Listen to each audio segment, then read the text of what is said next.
Hello students, I am Pratyush Kumar और मैं concept classes से आपको फिजिक्स का लेक्चर पढ़ा रहा हूँ। ऑलरेडी 2 लेक्चर मैं ऑनलाइन में अपलोड कर चुका हूँ और अभी भी आपने रजिस्ट्रेशन नहीं किया तो अपना रजिस्ट्रेशन जल्द से जल्द कराएं।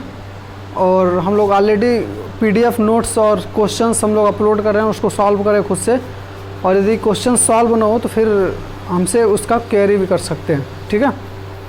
तो हम लोग अब मैं आगे के लेक्चर में पढ़ाता हूँ। इसके आगे जो टॉपिक है उसको मैं पढ़ाता हूँ। उसके पहले मैंने यदि लास्ट लेक्चर में रिवाइज करूँ तो मैं फोर्स की बात कर रहा था कि जब चार्जेज होते हैं तो चार्जों के बीच में बल लगता है, ठीक है।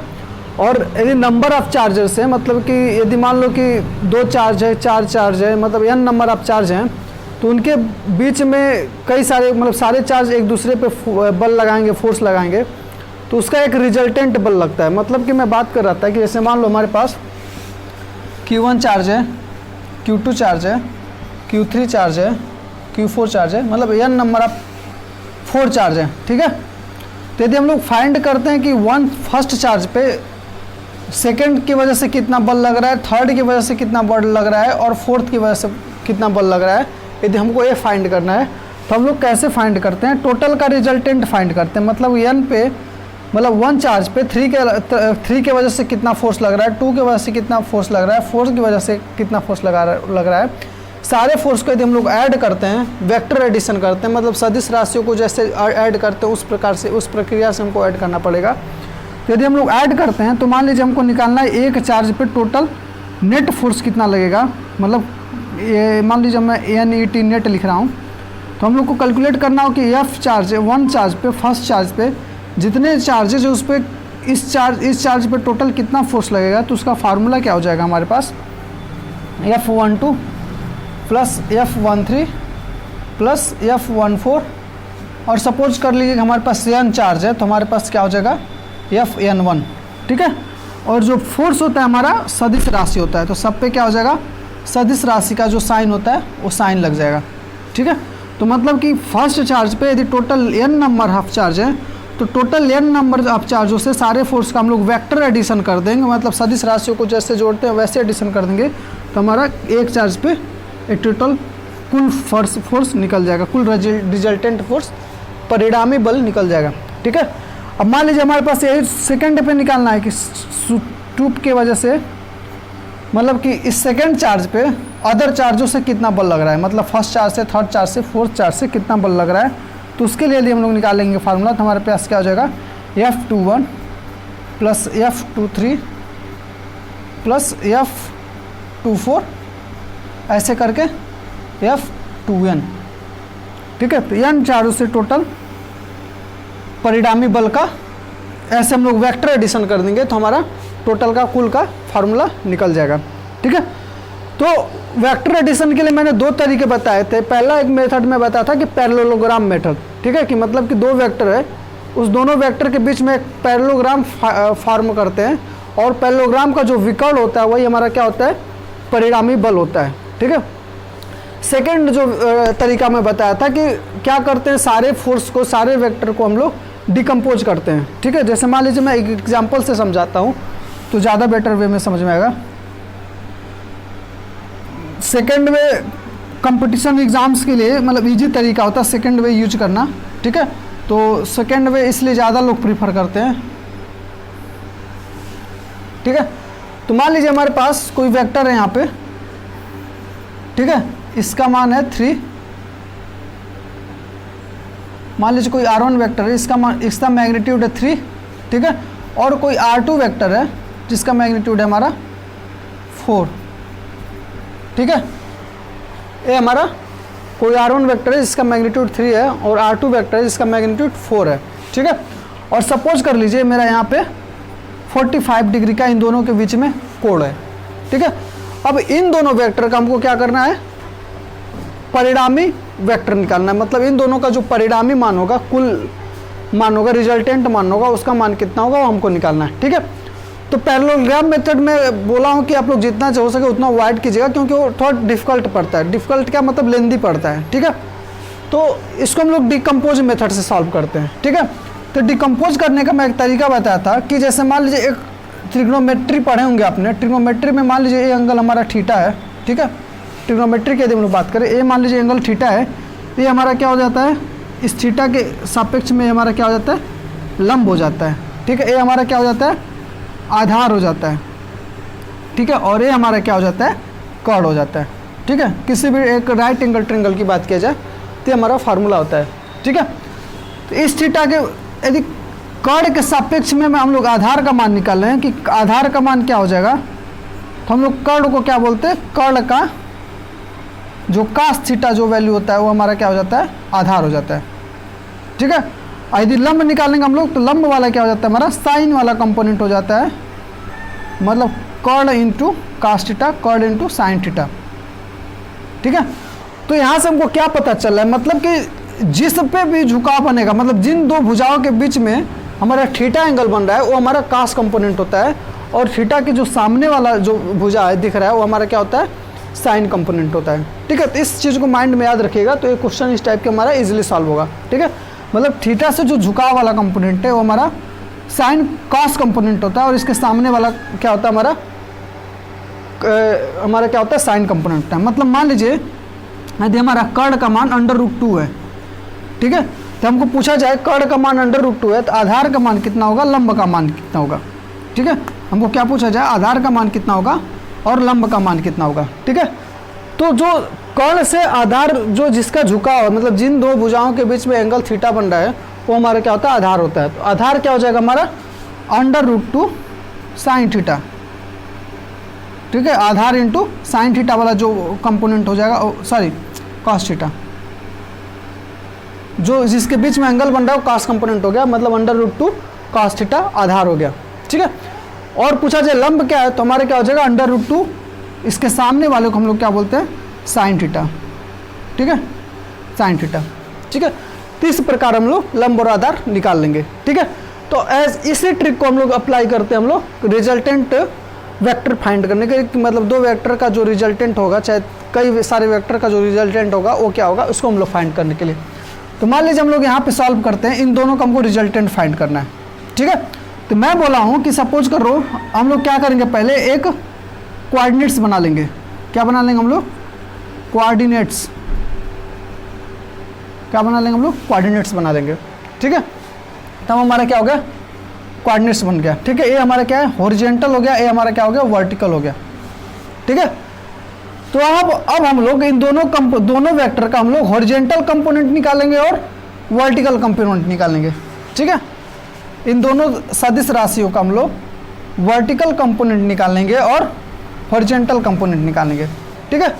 तो एक चीज़ बताओ, जो R4 मतलब R2 वेक्टर है उसका इस हॉरिजॉन्टल से कितना एंगल बन रहा है, हाँ, R4 का इसका हॉरिजॉन्टल से कितना एंगल बन रहा है। तो R2 के लिए हम लोग निकालें तो थीटा का मान कितना हो जाएगा, हमारा 0 हो जाएगा। हॉरिजॉन्टल से हम लोग थीटा मानते हैं कि मतलब इसका हॉरिजॉन्टल से थीटा कितना है, तो R2 का मान कितना हो जाएगा, 0 डिग्री हो जाएगा। R2 के लिए थीटा का वैल्यू कितना हो जाएगा, 0 डिग्री हो जाएगा। तो एक चीज़ बताओ, इसका कास कंपोनेंट कितना होगा। कास कंपोनेंट मतलब क्या बोला था, मैं ट्रायंगल का एग्जांपल दिया था, मैं बोला था कि जो एंगल जिन दो भुजाओं के बीच में एंगल थीटा होता है वो हमारा क्या होता है, कास कंपोनेंट होता है। तो यहाँ पे इन दोनों भुजाओं के बीच में हमारा एंगल है 0, तो ये हमारा क्या हो जाएगा, कास कंपोनेंट हो जाएगा, ठीक है। तो मतलब कि मतलब एक्स डायरेक्शन, इसको मान लेते हम लोग एक्स, इसको मान लेते हम लोग वाई डायरेक्शन। तो एक्स दिशा में इसका कंपोनेंट क्या हो जाएगा, R2 का एक्स एक्सिस पे, एक्स अक्ष की दिशा में, एक्स अक्ष की दिशा में इसका कंपोनेंट क्या हो जाएगा, तो R2 कास थीटा, मतलब R2 का मान कितना हमारा 4 और कास थीटा का मान कितना हमारा 0, ठीक है। और कास 0 का मान कितना होता है हमारा 1, तो ये क्या हो जाएगा हमारा 4 हो जाएगा। मतलब एक्स एक्सिस दिशा में इस कंपोनेंट का मान मतलब जो वेक्टर है उसका कितना मान हो गया, 4 हो गया, ठीक है।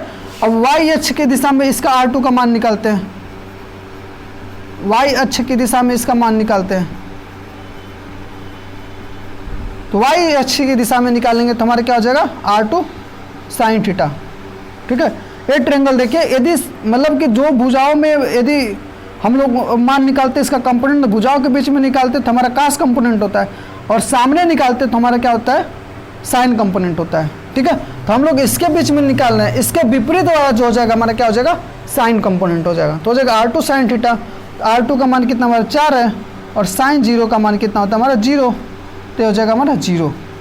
मतलब इस कंपोनेंट का x एक्सिस की दिशा में कंपोनेंट कितना हमारा, इस वेक्टर का x एक्सिस की दिशा में हमारा जो कंपोनेंट हो गया 4 हो गया और y की दिशा में हमारा कितना हो गया 0 हो गया। ठीक है, नेक्स्ट हम लोग R1 निकालते हैं। क्या निकालते हैं हम लोग, नेक्स्ट R1। ठीक है, तो R1 के लिए यदि इस x एक्सिस से हम लोग थीटा निकाले तो R1 के लिए कितना हो जाएगा मान, theta equal to 45 degree. R1 के लिए हमारा कितना हो गया, थीटा इक्वल टू 45 डिग्री। ठीक है, तो जब R1 के लिए थीटा इक्वल टू 45 डिग्री होगा तो यदि x एक्सिस की दिशा में लोग निकालें, x अक्ष की दिशा में हम लोग कंपोनेंट निकालें, x अक्ष की दिशा में लोग कंपोनेंट निकाले, तो मैं बोल रहा हूँ कि जिस दो भुजाओं के बीच में कोण जो होता है उस कोण को हम लोग कास कंपोनेंट मानते हैं। मतलब यदि इसका कंपोनेंट हम लोग या इस पे हम लोग निकालेंगे तो हमारा क्या निकलेगा, कास कंपोनेंट निकलेगा। तो हमारा क्या हो जाएगा, R1 कास थीटा, मतलब कि R1 का मान कितना हमारा 3 कास 45 डिग्री। ठीक है, और कास 45 का मान कितना होता है हमारा 1/√2, तो हो जाएगा हमारा 3/√2। ओके, नेक्स्ट हमारा क्या हो जाएगा, y कंपोनेंट हम निकालेंगे। y अक्ष की दिशा में इसका मान निकालेंगे हम लोग। तो y अक्ष की दिशा में मैं बोला हूँ क्या हो जाएगा हमारा, साइन कंपोनेंट होता है। तो ये क्या हो जाएगा, साइन 45 डिग्री। ठीक है, तो ये कितना हो जाएगा 3, और साइन और कास का मान सेम होता है 1/√2, तो ये कितना हो जाएगा हमारा 3/√2। ठीक है, तो अब हमारे जो कंपोनेंट हो गए जितने भी, मतलब इन दोनों वेक्टर के x दिशा में भी हो गया हमारा कंपोनेंट, y दिशा में भी हो गए। ठीक है, इसका x दिशा में हमारा 4 आ रहा है, इसका x दिशा में हमारा 3/√2 आ रहा है, इसका x दिशा में हमारा 0 आ रहा है, इसका x दिशा में हमारा कितना आ रहा है 3/√2 आ रहा है। ठीक है, तो अब हम लोग क्या करेंगे, सिंपली अब x वाले को x में ऐड कर देंगे, y वाले को y में ऐड कर देंगे। क्यों ऐसा ऐड करेंगे हम लोग, क्योंकि अब दोनों वेक्टर का जो भी वेक्टर फॉर्म हुआ है, मतलब इसका यदि हम लोग x कंपोनेंट निकाल लें और y कंपोनेंट निकाल लिए हैं, तो जो भी वेक्टर बना है वो उनका दिशा जो है सेम है। ठीक है, मतलब इसका जो x कंपोनेंट है और उसका x कंपोनेंट है उसका दिशा भी इधर के अलॉन्ग है, और इसका जो y कंपोनेंट निकला है उसका दोनों का दिशा क्या है, ऊपर के अलॉन्ग है। ठीक है, तो अब क्या करेंगे, जो सेम दिशा वाले वेक्टर है उनको हम लोग क्या करेंगे, आपस में ऐड कर देंगे। ठीक है, तो मतलब ये हमारा इनिशियल प्रॉब्लम था। बेसिकली हम लोग कर क्या रहे हैं, बेसिकली हम लोग क्या कर रहे हैं कि इतने सारे जो वेक्टर्स हैं उनको हम लोग जो जिसका रिजल्टेंट परिणामी बल फाइंड कर रहे हैं, बेसिकली हम लोग सिंप्लीफाई कर रहे हैं। ठीक है, सिंप्लीफाई करके उसको एक सिंपल प्रॉब्लम में हम लोग ला रहे हैं, जो कि जहाँ पे हमको एक राइट एंगल ट्रायंगल बने और वहाँ पे हम लोग सिंपली थीटा फाइंड कर ले और रिजल्टेंट फाइंड करें। ठीक है, एक बार और मैं समझा रहा हूँ, जैसे हमारे पास क्या था, R1 था और R2 वेक्टर था। ठीक है, इनके बीच में मतलब ये इसका जो टोटल हॉरिजॉन्टल से इसका जो एंगल था 0 डिग्री था, और इसका R1 का जो हॉरिजॉन्टल से जो एंगल था 45 डिग्री था। ठीक है, तो हम लोगों ने इसका भी दोनों कंपोनेंट निकाला, तो इसका ऑब्वियस ही बात है जब हॉरिजॉन्टल के केवल अलॉन्ग रहेगा तो इसका जो थीटा का मान होगा 0 डिग्री होगा, और वर्टिकल के अलॉन्ग इसका कोई कंपोनेंट नहीं रहेगा। ठीक है, तो वही हमारा हुआ है कि इसका हॉरिजॉन्टल के अलॉन्ग R2 = 4 था, तो 4 है, और वर्टिकल के अलॉन्ग एक भी कंपोनेंट नहीं, 0 हो गया। ठीक है, इसका कंपोनेंट क्या हो गया, वर्टिकल के अलॉन्ग 0 हो गया। ठीक है, नेक्स्ट क्या है, एक कंपोनेंट है जो है कि हॉरिजॉन्टल से 45 डिग्री बना रहा है और वर्टिकल से हमारा मतलब 90 - 45 बना रहा है। ठीक है, तो इसका एक हॉरिजॉन्टल पे भी कंपोनेंट आएगा और इसका वर्टिकल में भी कंपोनेंट आएगा। ठीक है, तो उस कंपोनेंट को हमने निकालने के लिए क्या ट्रिक बताया, मैंने कहा कि जिससे झुका होगा, जिस भी भुजा से झुका होगा वो हमारा साइन कंपोनेंट रहेगा, और उसके अपोजिट वाला क्या रहेगा, जिससे हमारा झुकाव रहेगा वो हमारा कास कंपोनेंट रहेगा, और उसके अपोजिट वाला हमारा क्या रहेगा, साइन कंपोनेंट रहेगा। ठीक है, तो उसको हम लोग यूज करके हम लोग ने निकाला, तो 3 × कास 45 का मान हमारा 3/√रूट आया है, और 3 × साइन 45 का मान हमारा 3/√रूट आया है। ठीक है, तो अब इन दोनों, इसका भी कंपोनेंट हॉरिजॉन्टल का निकाल लिया हम लोग, इसका भी हम लोग वर्टिकल के अलॉन्ग निकाल लिया। ठीक है, दोनों वेक्टर का हम लोगों ने हॉरिजॉन्टल और वर्टिकल कंपोनेंट दोनों हम लोगों ने निकाल लिया है, ठीक है।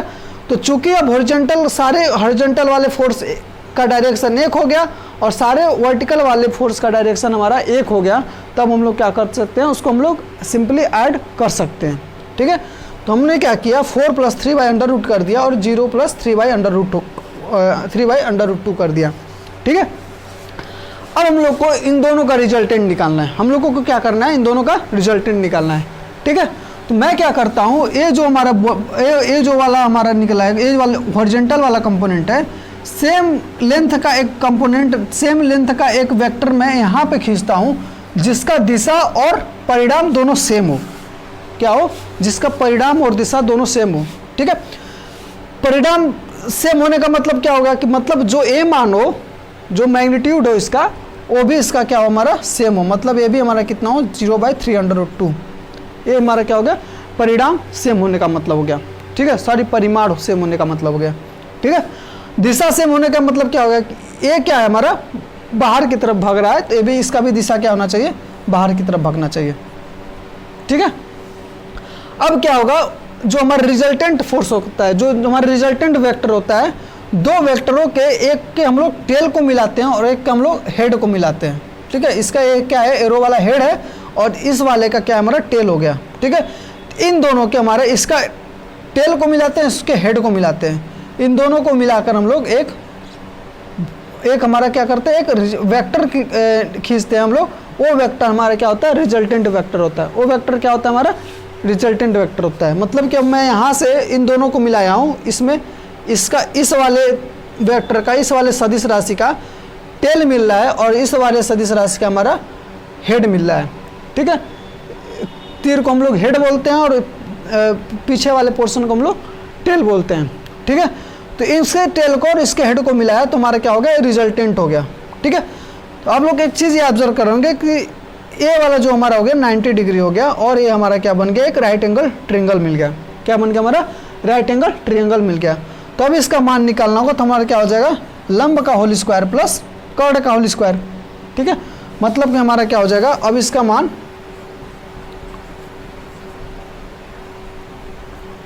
आर नेट क्या हो जाएगा, हमारा आर नेट का मतलब हमारे इक्विवेलेंट फोर्स क्या, इक्विवेलेंट वेक्टर क्या हो जाएगा, इक्विवेलेंट सदिश राशि क्या हो जाएगा, 3/√2 का होल स्क्वायर, क्योंकि इन दोनों को ऐड करेंगे तो ये 0 वाला हमारा 0 हो जाएगा, प्लस 4 + 3/√2 का होल स्क्वायर, ये टोटल का अंडर रूट, ठीक है। किसी भी समकोण त्रिभुज का हमारा कर्ण निकालना होता है तो ये हमारा फार्मूला होता है, ठीक है। इसको सॉल्व करेंगे, सिंप्लीफाई करेंगे तो हो जाएगा 6 का 3 × 9 / 2, 3 का होल स्क्वायर अपन √2 का होल स्क्वायर, तो 9/2 हो गया। प्लस इसको सॉल्व करेंगे तो a + b का होल स्क्वायर आ रहा है, तो 4 × 4 = 16 plus 9/2 plus 2a² + b² + 2ab, मतलब 2 × 4 × 3/√2, ठीक है। तो इसको और सॉल्व करेंगे तो 9/2 + 9/2 कितना हो जाएगा, हमारा 9 हो जाएगा, और 9 + 16 कितना हो जाएगा, हमारा 25 हो जाएगा, प्लस 4 दूनी 8 × 3 = 24/√2, ठीक है। तो ये हमारा क्या हो गया, उस फोर्स का मान हो गया, ठीक है। ये हमारा क्या हो गया, उस फोर्स का मान हो गया, ठीक है। 25 + 24/√2 टोटल करली में हमारा क्या हो गया, इसका मान हो गया जो रिजल्टेंट बल आ रहा है। मतलब कि जितने भी R1 और R4 है उसका रिजल्टेंट क्या हो जाएगा, हमारा इतना हो जाएगा, इसका मान हो जाएगा हमारा 25 + 24/√2, ठीक है। तो नेक्स्ट क्वेश्चन आता है कि इनके बीच में एंगल कितना बनेगा, मतलब कि हॉरिजॉन्टल से इसका झुकाव कितना है, ठीक है। ये हमारा क्वेश्चन आ जाएगा, हॉरिजॉन्टल से हमारा इसका जो रिजल्टेंट निकला है उसका झुकाव कितना है। तो मान लेते हैं हमारा θ1 झुकाव है, ठीक है। हम लोग एज्यूम करते हैं कि जो झुकाव यहाँ पे बन रहा है उसका मान हमारा θ1 है, ठीक है। तो θ1 हम लोग हॉरिजॉन्टल से क्यों निकालते हैं, क्योंकि यदि हॉरिजॉन्टल से हमारा निकल गया तो वर्टिकल का क्या हो जाएगा, 90 - O एंगल, 90 - θ1, ठीक है। तो हमारे क्या हो जाएगा, वो उसका मान हो जाएगा, ठीक है। तो θ1 निकालने के लिए यदि एक चीज़ ऑब्जर्व करो तो ये हमारा क्या हो गया, हमारा लंब हो गया, ये हमारा नहीं सॉरी ये हमारा आधार हो गया, और ये हमारा क्या हो गया, लंब हो गया, और ये हमारा कर्ण हो गया। ठीक है, तो हम लोग सिंपली कौन सा फार्मूला यूज करेंगे, tan θ इक्वल टू क्या होता है हमारा लंब बट्टा आधार। tan θ इक्वल टू क्या होता है हमारा लंब बट्टा आधार। ठीक है, लंब कितना हमारा 3/√2 और आधार कितना हमारा 4 + 3/√2। ठीक है, मतलब कि थीटा का मान कितना हो जाएगा, tan 1 3/√2 अपान 4 + 3/√2।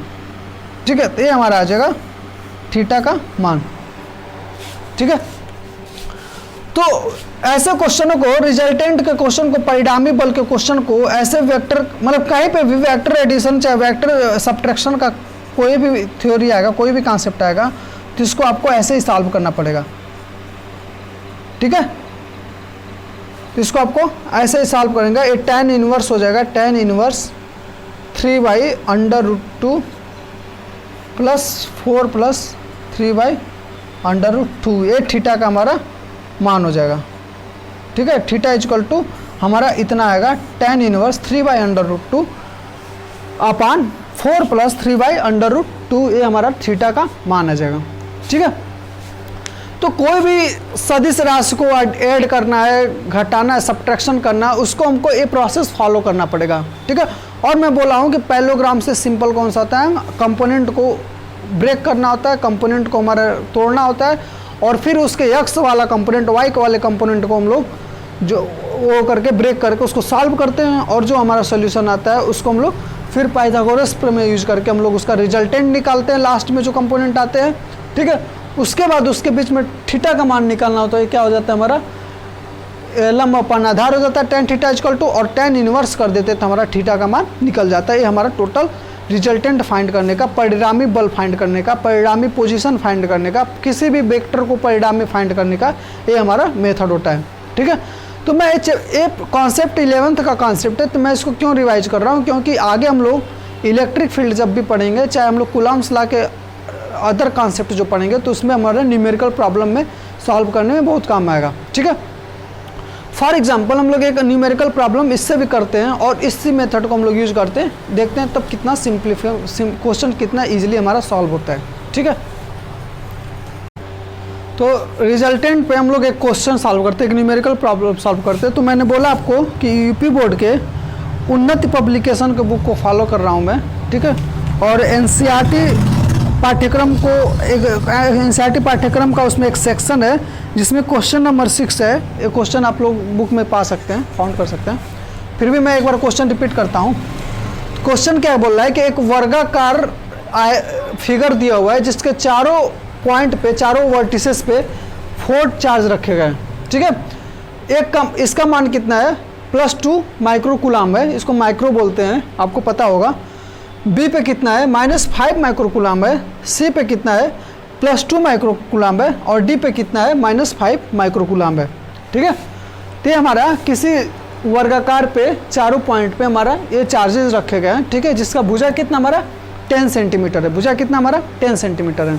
ठीक है, बोल रहा है कि इस भुजा, इस वर्गाकार के एक सेंटर में, यहाँ पे मान लीजिए इसका कोई सेंटर मिड पॉइंट है, उस सेंटर में एक 1 कूलम्ब का चार्ज रखा जाता है। कितना रखा जाता है, मान लीजिए कोई एक कूलम्ब है, छोटा चार्ज है, जिसका 1 माइक्रो कूलम्ब एक चार्ज रखा जाता है। ठीक है, तो बोल रहा है कि इन चारों के वजह से इस चार्ज पे टोटल कूलम्ब बल का मान कितना होगा। ठीक है, टोटल कूलम्ब बल का मान कितना होगा इस 1 माइक्रो कूलम्ब के आवेश पे। ठीक है, तो मैं क्या बोला हूँ कि यदि मान लीजिए कि n नंबर ऑफ चार्ज है, जैसे मैं इसके पहले जो स्टार्टिंग में बता रहा था कि यदि n नंबर ऑफ चार्ज होते हैं, ठीक है, और उस n नंबर ऑफ चार्ज के द्वारा हम लोग यदि फर्स्ट चार्ज पे चाहे सेकंड चार्ज पे यदि हम लोग टोटल बल फाइंड करते हैं, टोटल कूलम्बिक बल फाइंड करते हैं, तो उसका मान क्या मैं बोला था कि F1 पे यदि निकालते हैं तो F1 इक्वल टू क्या हो जाता है हमारा, sorry F net1 equal to F12 plus F13 plus F14 up to कितना हो गया हमारा F1n, मतलब कि जो हमारा 1 पे यदि कुल फोर्स कैलकुलेट किया जाए, मतलब कि एक चार्ज पे, पहला वाला चार्ज पे टोटल कितना बल लग रहा है, तो हम लोग पहले सेकंड वाले के द्वारा निकालते हैं, थर्ड वाले के द्वारा निकालते हैं, फोर्थ वाले के द्वारा निकालते हैं, और सबको हम लोग क्या कर देते हैं, ऐड कर देते हैं, सबको हम लोग जोड़ देते हैं, ठीक है। लेकिन एक पॉइंट आपको याद रखने की जरूरत है कि हमेशा हम लोग ये जो एडिशन करते हैं हमारा क्या होता है, सदिश राशि को जैसे हम लोग जोड़ते हैं वैसे जोड़ेंगे, ठीक है। सिंपली 1 + 2 = 3 जैसे नहीं जोड़ेंगे हम लोग। सदिश राशियों को जोड़ने का मैंने 2 तरीका बनाया है। एक कंपोनेंट को ब्रेक करके जोड़ते हैं, और एक तरीका मैं जो बताया हूँ पैरेललोग्राम तरीका से हम लोग जोड़ते हैं, ठीक है। जिसमें मैं बोला हूँ कि कंपोनेंट वाला तरीका जो हमारा क्या होता है, थोड़ा ईजी पड़ता है, ठीक है। तो ये हमारा होता है, ठीक है। तो हम लोग यहाँ पे हम लोग को फर्स्ट वाले A1 कूलम पे हम लोग को टोटल फोर्स निकालना है, ठीक है। तो हम लोग क्या करेंगे, ए के द्वारा इस पर कितना फोर्स लग रहा है, बी के द्वारा कितना लग रहा है, सी के द्वारा कितना लग रहा है, डी के द्वारा कितना लगता है, सबका फोर्स फाइंड करेंगे, सबका हम लोग कूलम्बिक बल फाइंड करेंगे, और टोटल का हम लोग F नेट निकाल देंगे। वो हमारा क्या हो जाएगा, सोल्यूशन हो जाएगा, ठीक है। तो पहले हम लोग देखते हैं कि जो बल लग रहा है इनके द्वारा, उनका दिशा किधर होता है, ठीक है। सबसे पहले हम लोग दिशा को फाइंड करते हैं, बाद में हम लोग बल को हम लोग सॉल्व करेंगे, ठीक है। तो यदि हम लोग देखें तो मैंने आपको 1-2 ट्रिक बताया था कि जब भी पॉजिटिव चार्ज होते हैं, ठीक है, पॉजिटिव चार्ज होते हैं, मान लीजिए यहाँ पे प्लस कूलम्ब है, प्लस क्यू चार्ज है, यहाँ पे भी प्लस क्यू चार्ज है, तो इनके बीच में जो बल लगता है हमेशा क्या होता है, एक दूसरे से दूर लगता है, ठीक है। हमेशा क्या लगता है, दूसरे से दूर लगता है। मतलब इसके द्वारा जो इस पर बल लगेगा इधर की तरफ लगेगा, और इसके द्वारा जो दो बल लगेगा इधर की तरफ लगेगा, ठीक है।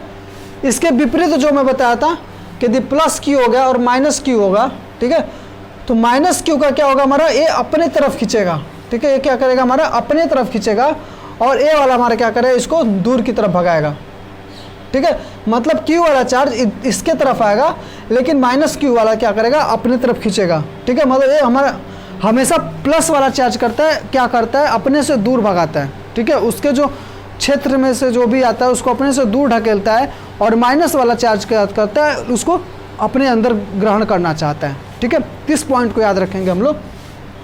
तो प्लस वाला हमेशा क्या करेगा, दूर की तरफ लगाए। तो एक चीज़ बताइए, +2 कूलम्ब की से इस पे किधर की तरफ बल लगेगा, इस छोटे वाले चार्ज पे किधर की तरफ बल लगेगा, दूर की तरफ लगेगा। क्या लगेगा हमारा, दूर की तरफ लगेगा, ठीक है।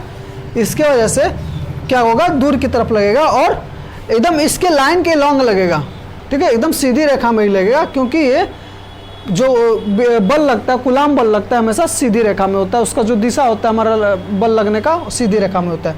तो +2 की वजह से इस पर क्या लगेगा हमारा, इस दिशा में, हमारा विकर्ण की दिशा में हमारा क्या लगेगा, बल लगेगा, ठीक है। इस प्लस के वजह से क्या होगा हमारा, इस प्लस की वजह से भी हमारा क्या लगेगा, इधर की भी दिशा में लगेगा, ठीक है। इस +2 की वजह से इधर की तरफ लगेगा, और इस +2 की वजह से उधर की तरफ लगेगा, ठीक है।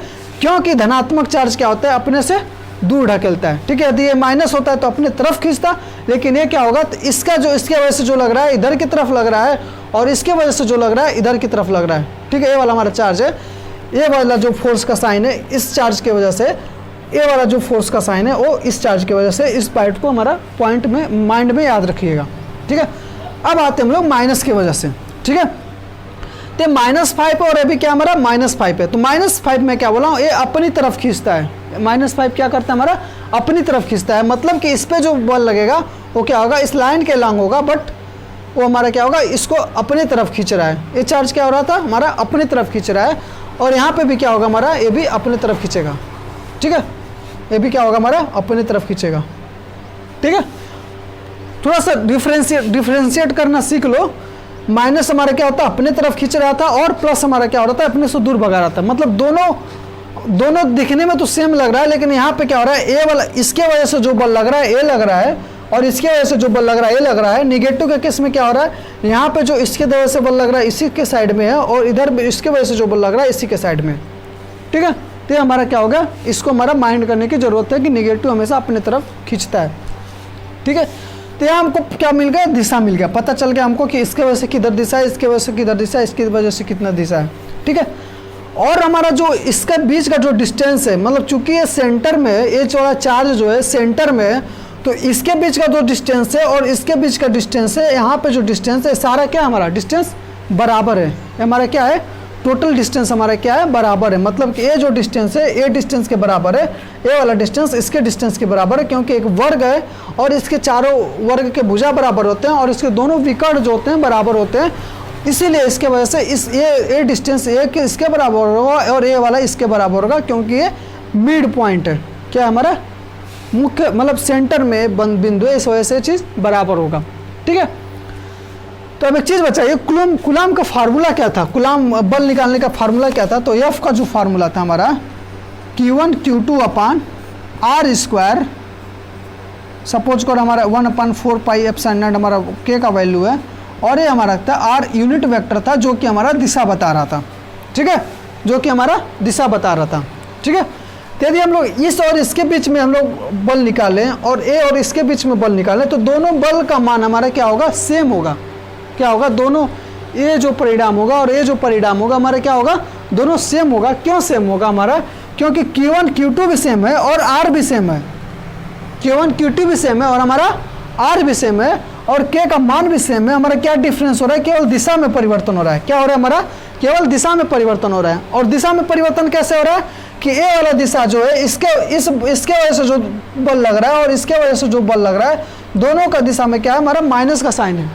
ठीक है, तो मतलब ए वाला जो फोर्स लग रहा है और ये वाला जो फोर्स लग रहा है, दोनों आपस में क्या हो जाएगा, नल्लीफाई हो जाएगा। क्या हो जाएगा, हमारा नल्लीफाई हो जाएगा, मतलब इसके मान को ए 0 कर देगा। ठीक है, उसी प्रकार यहाँ पे भी चार्ज हमारा क्या है, -5 है और 1 है, तो इनके बीच में जो बल लगेगा वो भी क्या करेगा, इसको नल्लीफाई कर देगा दोनों।